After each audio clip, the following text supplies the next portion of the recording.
Hello guys, ayan, naghahanap pa kayo ng panghanda ngayong Christmas o kaya New Year. Ayan, nagluto po ako ng carbonara. Pwede nyo po itong gayahin.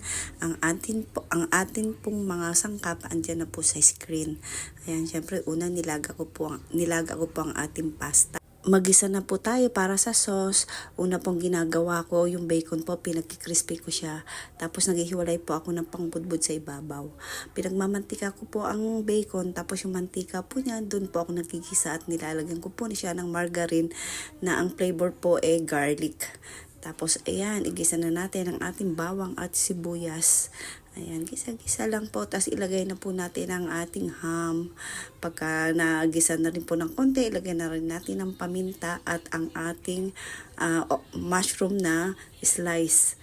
Ganyan lang po. Tapos ilagay na po natin ang ating cream. 3 cream po yan. Nilagay ko dyan. At isunod na rin po natin ang ating gatas.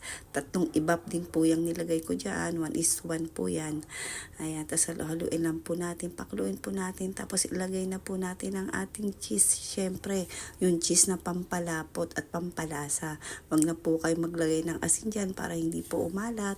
1/4 na cheese lang po palang nilagay ko dyan. Yung 1/4 ng malaki. Ayan. Sakto lang po yan sa 900 grams. Yan pong dami ng sauce niyan. Sakto lang po yan siya doon na halos 1 kilo ng pasta.